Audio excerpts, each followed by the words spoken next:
무덤들의 뼈들은 모두 쓸려가 버린 것 아닐까? 위쪽 무덤들의 뼈들이라도 옮겨야 하는 것 아닐까? 더 늦기 전에 지금. 하지만 어떻게 그게 가능할까? 나에게는 삽도 없는데. 벌써 발목까지 물이 차오르고 있는데. 꿈에서 깨어나 아직 어두운 창문을 보면서 이 꿈이 무엇인가 중요한 것을 말하고 있다고 느꼈다. 꿈을 기록한 뒤에는 이것이 다음 소설의 시작이 될 것 같다는 생각을 했다. 그것이 어떤 소설일지 아직 알지 못한 채 그 꿈에서 뻗어나갈 법한 몇 개의 이야기를 앞머리만 썼다. 지우기를 반복하다가 2017년 12월부터 2년여 동안 제주도의 월세방을 얻어 서울을 오가는 생활을 했다. 바람과 빛과 눈비가 매 순간 강렬한 제주의 날씨를 느끼며 숲과 바닷가와 마을길을 걷는 동안 소설의 윤곽이 차츰 또렷해지는 것을 느꼈다. 소년이 온다를 쓸 때와 비슷한 방식으로 학살 생존자들의 증언을 읽고 자료를 공부하며 언어로 치환하는 것이 거의 불가능하게 느껴지는 잔혹한 세부들을 응시하며 최대한 절제하여 써간 작별하지 않는다를 출간한 것은 검은 나무들과 밀려오는 바다의 꿈을 꾼 아침으로부터 약 7년이 지났을 때였다.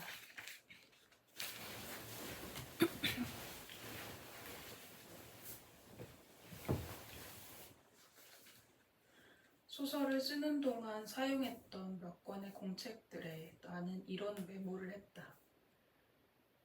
생명은 살고자 한다. 생명은 따뜻하다. 죽는다는 건 차가워지는 것. 얼굴에 쌓인 눈이 녹지 않는 것.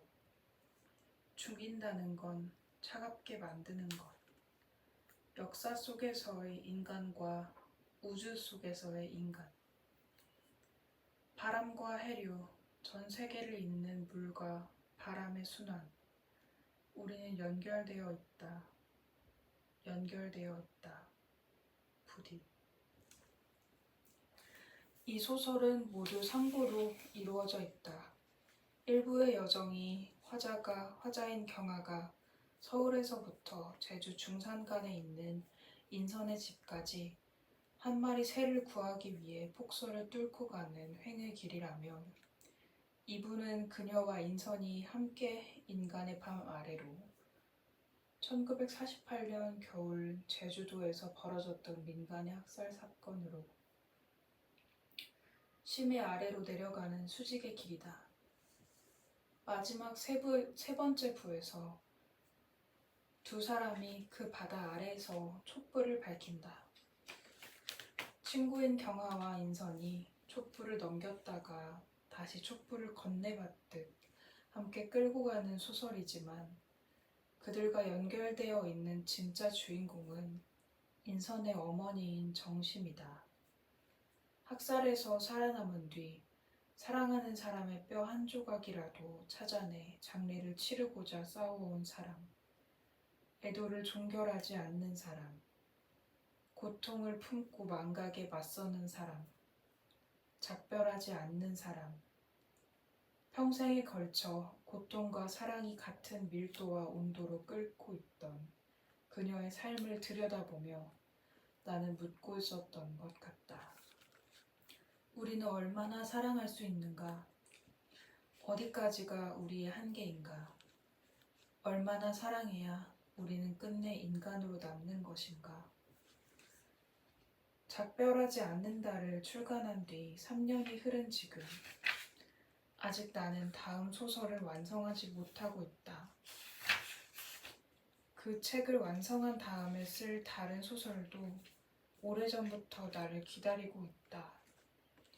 태어난 지가 2시간 만에 세상을 떠난 언니에게 내 삶을 잠시 빌려주려 했던 무엇으로도 결코 파괴될 수 없는 우리 안의 어떤 부분을 들여다보고 싶었던 힘과 형식적으로 연결되는 소설이다.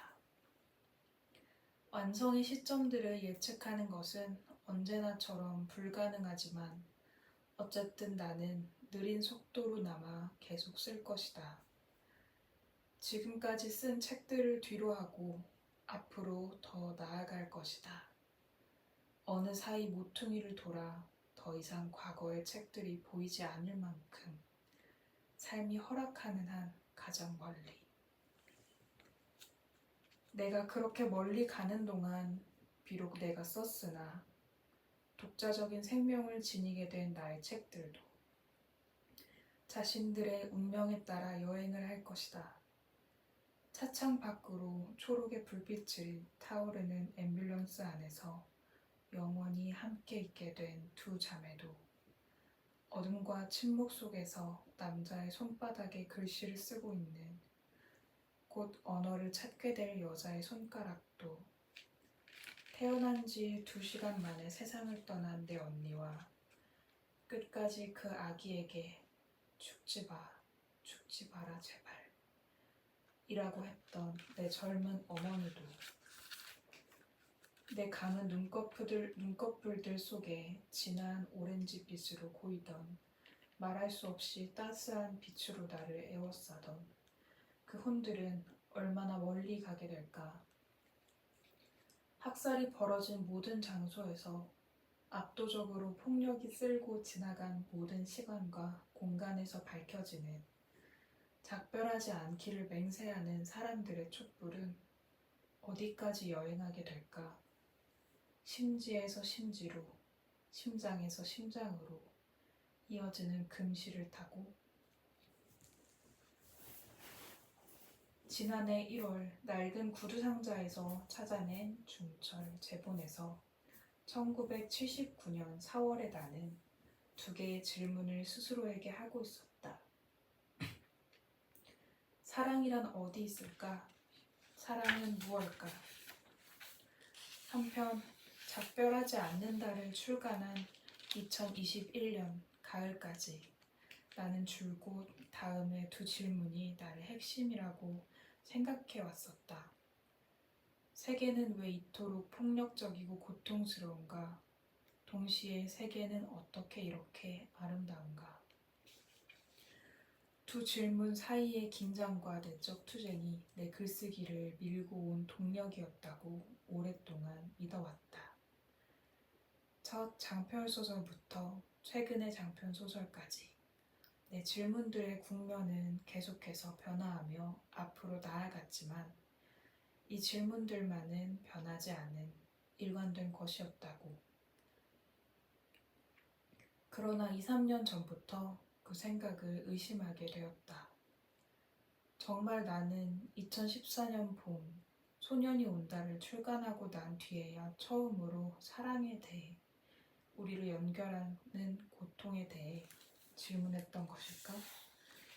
첫 소설로부터 최근의 소설까지 어쩌면 내 모든 질문들의 가장 깊은 격은 언제나 사랑을 향하고 있었던 것 아닐까? 그것이 내 삶의 가장 오래고 근원적인 배웅이었던 것은 아닐까? 사랑은 나의 심장이라는 개인적인 장소에 위치한다고 1979년 4월에 아이는 썼다.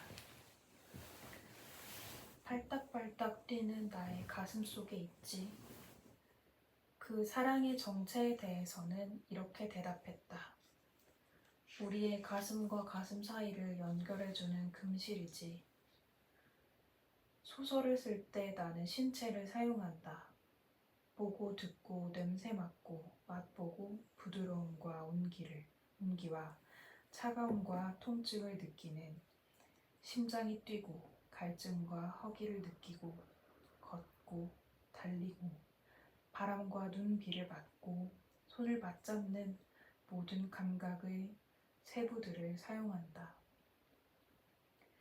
필멸하는 존재로서 따뜻한 피가 흐르는 몸을 가지는 내가 느끼는 그 생생한 감각들을 전류처럼 문장들에 불어넣으려 하고 그 전류가 읽는 사람들에게 전달되는 것을 느낄 때면 놀라고 감동한다.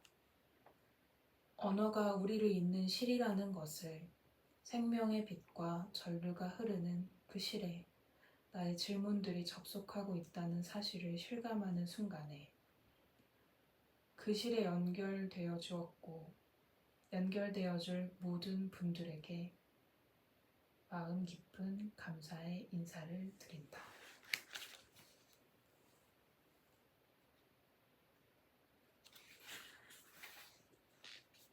한강의 노벨 문학상 수상 강연문.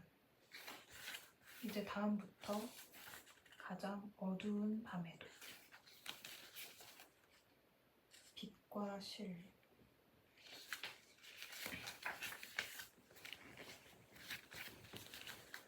8살 때 어느 날을 기억합니다. 주산 학원에 오후 수업을 마치고 나오자마자 소나기가 퍼붓기 시작했습니다. 맹렬한 기세여서 20여 명의 아이들이 현관 처마 아래 모여 서서 비가 그치길 기다렸습니다. 도로 맞은편에도 비슷한 건물이 있었는데 마치 거울을 보는 듯 그 처마 아래에도 수십 명의 사람들이 나오지 못하고 서 있는 모습이 보였습니다. 쏟아지는 빗발을 보며 팔과 종아리를 적시는 습기를 느끼며 기다리던 찰나 갑자기 깨달았습니다. 나와 어깨를 맞대고 선 사람들과 건너편의 저 모든 사람들이 나로 살고 있다는 사실을. 내가 저 비를 보듯 저 사람들 하나하나가 비를 보고 있다. 내가 얼굴에 느끼는 습기를 저들도 감각하고 있다. 그건 수많은 1인칭들을 경험한 경이의 순간이었습니다. 돌아보면 제가 문학을 읽고 써온 모든 시간 동안에 이 경이의 순간을 되풀이해 경험하고 있었던 것 같습니다. 언어라는 시를 통해 타인들의 폐부까지 흘러들어가 내면을 만나는 경험. 내 중요하고 절실한 질문들을 꺼내어 그 실에 실어 타인들을 향해 전류처럼 흘려보내는 경험. 어렸을 때부터 궁금했습니다. 우리는 왜 태어났는지, 왜 고통과 사랑이 존재하는지. 그것들은 수천 년 동안 문학이 던졌고 지금도 던지고 있는 질문들입니다. 우리가 이 세계에서 잠시 머무르는 의미는 무엇일까요? 이 세계에서 우리가 끝끝내 인간으로 남는다는 건 얼마나 어려운 일일까요? 가장 어두운 밤에 우리의 본성에 대해 질문하는 이 행성에 깃들인 사람들과 생명체들의 1인칭을 끈질기게 상상하는 끝끝내 우리를 연결하는 언어를 다루는 문학에는 필연적으로 체온이 깃들어 있습니다. 그렇게 필연적으로 문학을 읽고 쓰는 일은 생명을 파괴하는 행위들의 반대편에 서 있습니다. 폭력의 반대편엔 이 자리에 서 있는 여러분과 함께 문학을 위한 이상의 의미를 나누고 싶습니다. 감사합니다. 노벨 문학상 수상 소감.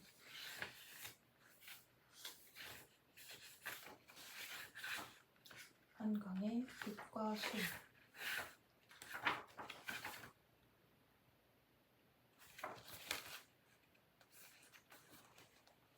사실 이 책이 그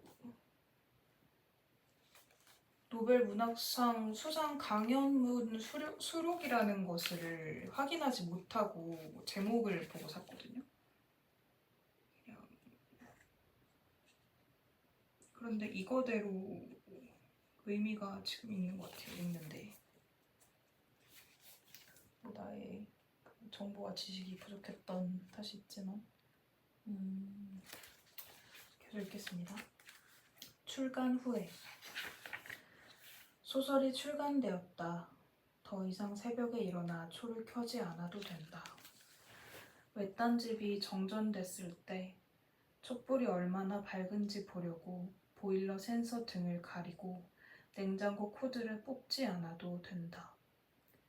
거인 같은 그림자가 천장에 일렁이는 걸 보려고 초를 들고 서성이지 않아도 된다. 촛불이 빛이 지나갈 때마다 낮은 목소리처럼 일어섰다가 어두워지는 책등의 제목들을 읽지 않아도 된다.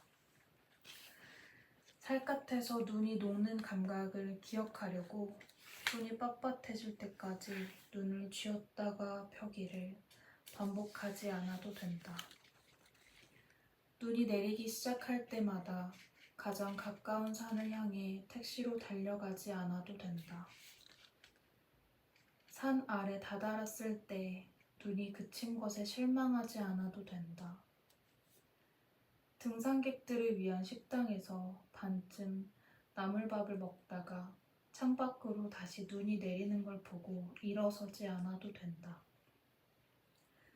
등산로를 벗어나 숲속으로, 더 깊은 숲속으로 들어가지 않아도 된다. 더 이상 자료를 읽지 않아도 된다. 검색창에 학살이란 단어를 넣지 않아도 된다.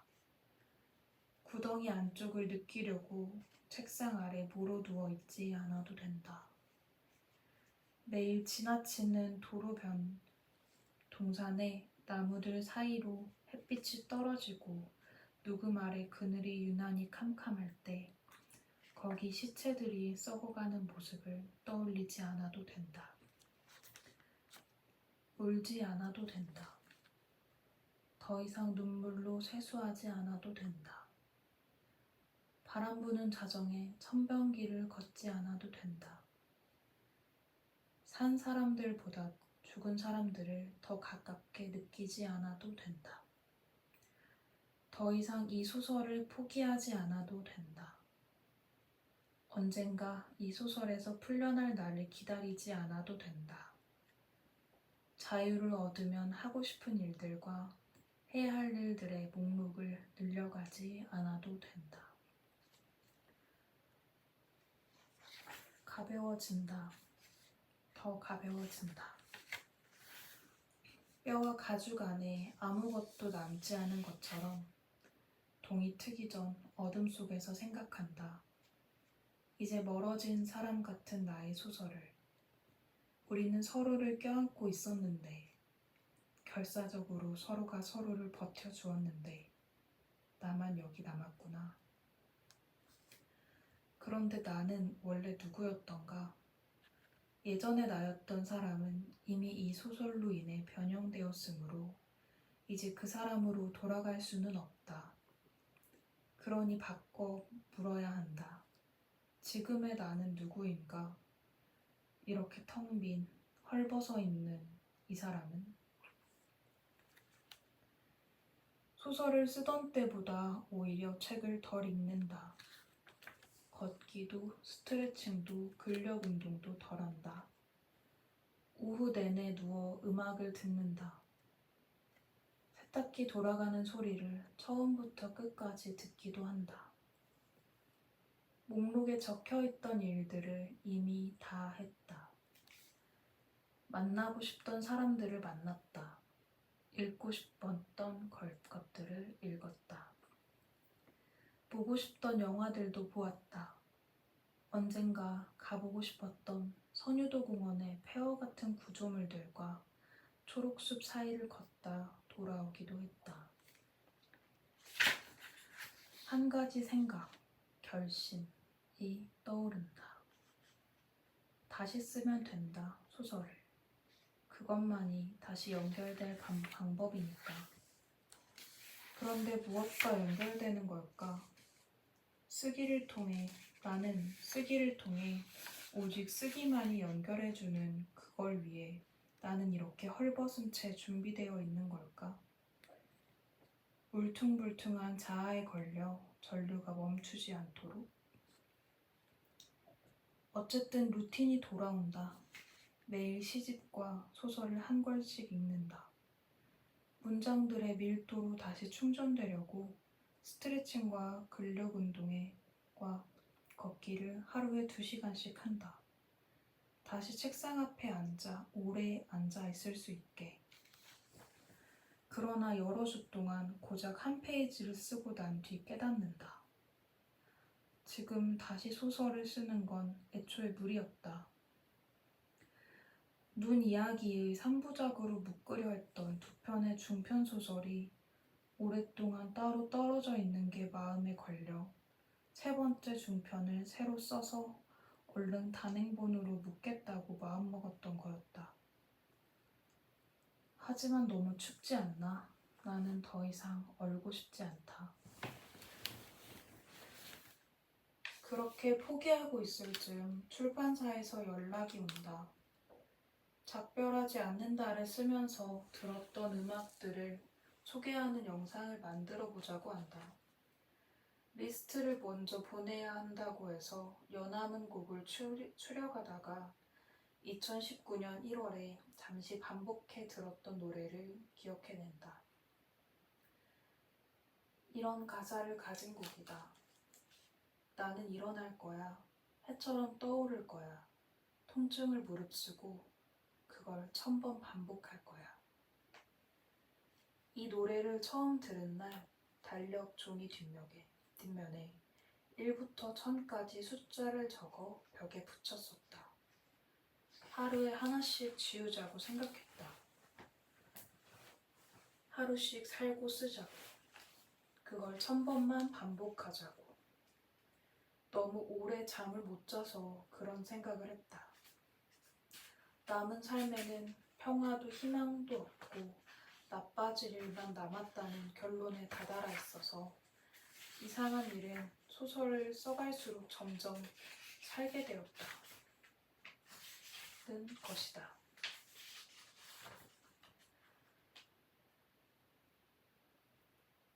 잠드는 시간이 조금씩 늘었고 차츰 악몽을 덜 꾸게 되었다. 피와 시체와 유골로 가득한 소설을 쓰면서 어떻게 그럴 수 있었을까? 2020년 가을에 초고를 완성하면서 마지막 장면에서 경아가 성냥 불꽃을 켰을 때 알았다. 이것이 사랑에 대한 소설이라는 걸. 깨어진 유리를 녹여 다시 온전한 덩어리로 만드는 불길인 걸. 작별하지 않는다의 첫 페이지를 쓴 날로부터 완성하기까지 거의 7년이 걸렸으니 그 사이 퍽 많은 양의 메모를 했다. 얇은 노트로 10권이 넘는 스스로 묻고 답하고 길을 찾으려 더듬어간 기록들이다. 각기 다른 인물, 다른 내러티브로 원고지 50매, 100매, 길게는 200매까지 써본 버전들도 남아있다. 최초의 제목은 새가 돌아온 밤이었다. 2018년 겨울에 들고 다녔던 얇은 노트를 열어보니 이런 메모가 적혀있다. 기도, 치고 들어오는 세계. 이것이 세계인가? 아이들이 죽어가고 여자들이 강간당하는 이것이 우리에게 주어진 세계인가? 그러나 살아있음으로 아름다운 것들, 지독하게, 부정하게 아름다운 것들, 유령, 종려나무, 팔을 흔드는 검은 나무. 악몽 같은 현실에서 구원을 원하는 인간의 이야기, 공포와 폭력, 기도의 이야기, 바람과 해류, 전 세계를 잇는 물과 바람의 순환. 우리는 연결되어 있다. 연결되어 있다. 부디. 눈이 내렸다. 작별하지 않는다. 역사 속에서의 인간, 우주 속에서의 인간. 내 몸의 감각, 육체, 연약한, 필멸하는. 나는 그 집에 가게 된다. 모두 나를 떠난 뒤에 거의 폐인이 되어 어디까지 차가울 것인가, 따뜻할 것인가, 뜨거울 것인가의 문제. 학살에 대하여 쓴 나아가 학살에서 살아남은 부모를 둔 친구의 집에서 하루를 보낸다. 어떤 임계에서 산자가 마치 혼처럼 되어서 극심한 고통의 마지막 가장자리에서 몸을 빠져나와 마침내 너머의 것을 보게 되는 순간 삶의 유한성, 존재의 시간성, 극한의 무의미, 시간의 불꽃, 눈의 침묵에 대해 생각해야 한다. 눈이 소리를 빨아들이며 내 목소리, 새의 울음도 빨아들일지 모른다는 생각. 바람이 그치고 마침내 오직 눈만이. 어떤 소리도 내지 않으며 모든 음향을 흡음하는 눈만이. 이곳은 그녀의 집. 톱을 깔고 자는 어머니와 밤이면 선망에 시달리며 산으로 올라가는 아버지의 집. 행렬, 그 모든 행렬들. 아메리칸 인디언들, 아우슈비츠. 모든 학살들, 얼굴 없는 사람들, 뭉개어진 사람들. 내가 그 밤 서울에서 본 머리가 길고 걸음이 느린 총을 든 사람들의 행렬. 눈은 얼마나 많은 공기의 틈을 가지고 있는가. 결정들. 죽는다는 건 차가워지는 것. 얼굴에 쌓인 눈이 녹지 않는 것. 죽인다는 건 차갑게 만드는 것. 대사. 숲속을 걷다가 갑자기 깨달았어. 내가 귀신들과 평생을 살아왔다는 걸. 그럴 필요가 없었는데. 정말 그럴 필요가 없었어. 내 제안을 거절할 수 있었어. 하지만 거절하기 싫었어.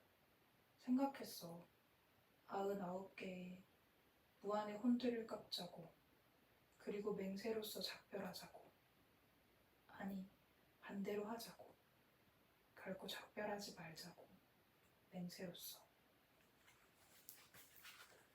2020년 9월과 10월에 집중적으로 이 소설의 2부를 쓰면서 집이 떠나가도록 크게 음악을 틀어놓을 때가 있었다. 김광석이 기타 하나, 하모니카 한 대와 함께 콘서트에서 부른 나의 노래를 많이 들었다. 가사 속 한 문장이 언제나 마음을 흔들었다. 흔들리고 넘어져도 이 세상 속에는 마지막 한 방울의 물이 있는 한 나는 마시고 노래하리. 음악을 들으며 내가 김연아라고 생각하면서 스파이럴 동작을 흉내내기도 했다. 온몸을 써서 춤도 췄다. 빙글빙글 돌고 있으면 눈물이 나기도 했다. 엉엉 소리내어 울기도 했다. 그리고 다시 책상 앞에 앉는다. 쓴다. 울면서 쓴다. 흐름을 끊기 싫어 부엌에 선 채로 요기를 했다. 화장실에 뛰어갔다 돌아오기도 했다. 그렇게 다시 태어나고 있었다. 온 힘으로 되살아나고 있었다. 그보다 앞서 소년이 온다를 썼던 1년 6개월을 기억하려 하면 가장 먼저 떠오르는 건 압도적인 고통이다. 그건 일종의 들림이었다고 말한다면 손쉬운 일일 거다. 내가 작가로서 영매의 시간을 건너갔다고 근사하게 말한다면 하지만 그건 사실이 아니다. 그때 나는 들리지 않았었다. 어떤 트랜스 상태에도 들어가지 않았다. 매 순간 분명하게 정신을 차리고 있었다. 고통이 나를 부수고 또 부수는 걸 견디면서 작업실에서, 지하철에서, 횡단보도에서, 부엌에서, 이불 속에서 이를 물고 울고 있는 내가 미친 사람처럼 보였겠지만 사실은 조금 더 미치지 않았다. 그 고통이 대체 무엇이었던가를 소년이 온다를 쓰고 나서 곰곰이 생각해야 했다. 그 소설을 읽은 사람들도 함께 느꼈다고 말하는 바로 그 고통을. 그 생생한 고통은 대체 무엇을 증거하는 걸까? 설마 그 그건 사랑인가? 지극한 사랑에서 고통이 나오고 그 고통은 사랑을 증거하는 걸까? 그렇다면 그 사랑에 대한 다음 소설을 쓰고 싶었다. 작별하지 않는다를 쓰던 과정도 마찬가지였다. 소설이 환상성과 현실의 경계에 걸쳐져 있는 것과 별개로 매 순간 분명하게 나는 정신을 차리고 있었다. 행여 그런 식의 오해를 받을까봐 입 밖에 꺼내본 적 없는 어떤 생각을 얼마 전 한 격월간 문예지 인터뷰에서 털어놓았다. 인터뷰어였던 동료 소설가에 대한 믿음 때문이었을 거다. 작별하지 않는다는 소설이 되기 이전에 노트에 어떻게 기록되어 있었나요? 죽음에서 삶으로 가는 소설. 절반 죽어있던 사람들이 생명을 얻는 소설. 바다 아래에서 촛불을 켜는 소설. 어떻게 보면 좀 이상한 이야기처럼 들릴 수 있는데 항공기 조종사가 우울증을 앓다가 아주 많은 사람들과 함께 추락해서 자살한 사건이 있었잖아요. 살아있던 사람들을 아주 많이 살해하며 죽었어요. 그런데 절반 죽은 또 다른 사람이 그 항공기 사건과는 정반대로 삶으로 건너오면서 죽어있던 많은 사람들과 함께 살아날 수도 있지 않을까요? 물론 살아있는 사람들은 죽을 수 있지만 죽은 사람들이 되살아나는 건 현실에서는 불가능한 방향이죠. 하지만 어떠한 순간에는 가능하지 않을까요? 반쯤 죽어있던 사람이 혼들과 함께 단 한순간으로 삶을 건너올 수 있지 않을까요? 작별하지 않는다를 쓰던 과정에서 내가 구해졌다면 그건 부수적인 결과였을 뿐이다. 글쓰기가 나를 밀고 생명 쪽으로 갔을 뿐이다. 날마다 정심을 마음으로 눈을 뜨던 아침들이 고통과 사랑이 같은 밀도로 끓던 그의 하루하루가 날개처럼 불꽃처럼 펼쳐지던 순간들의 맥박이 촛불을 넘겨주고 다시 넘겨받기를 반복하던 인성과 경아의 손들이 그렇게 덤으로 내가 생명을 넘겨받았다면 이제 그 생명의 힘으로 나아가야 하는 것 아닐까? 생명을 말하는 것들을 생명을 가지는 동안 써야 하는 것 아닐까? 허락된다면 다음 소설은 이 마음에서 출발하고 싶다. 2022 오늘은 여기까지 읽겠습니다. 페이지 58쪽